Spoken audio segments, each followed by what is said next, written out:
I was very heartbroken. I get my hopes up of getting a home. How can somebody do this? Ruby and Mike Thomas thought their days of being homeless were over. They saved enough to buy a camper, which then caught fire and burned.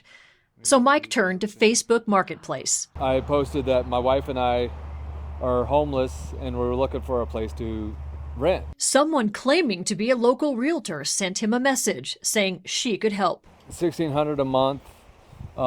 It's a house up in the rattlesnake. It gave me the address. I looked at it. I mean, it was beautiful. And seemed legit. This was a 10-page lease agreement. But then Something's not right.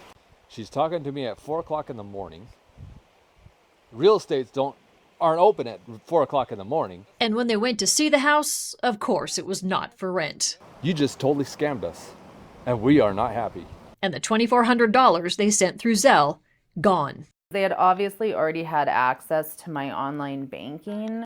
Alicia lost thousands when she got a call from her bank telling her an account was compromised. She had to punch in some codes to the fraud department so they could protect her.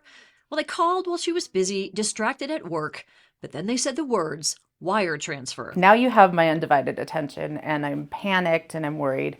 Alicia is smart, but these scammers know the tricks. They knew exactly what to say and what to do, and it was very, very psychological. To wear me down like that takes a good psychological process. $25,000 pulled out of her account and gone.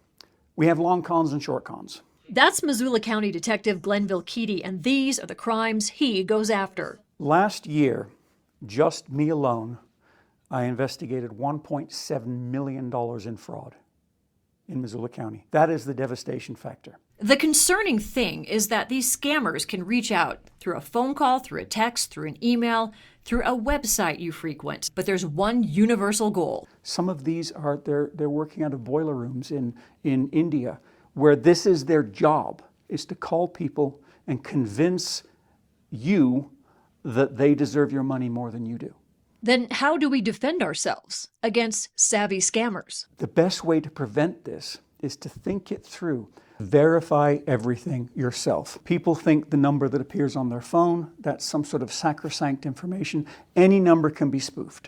They'll go on fear or they'll go on excitement. Another line of defense, check the Missoula County Facebook page for news on the latest scams. But if you do get ripped off, report it. Alicia is still fighting for justice 2 years later. And Mike and Ruby Thomas have a place to stay thanks to their church.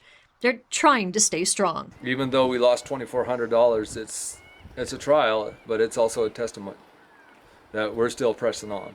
In Missoula, Jill Valley, MTN News.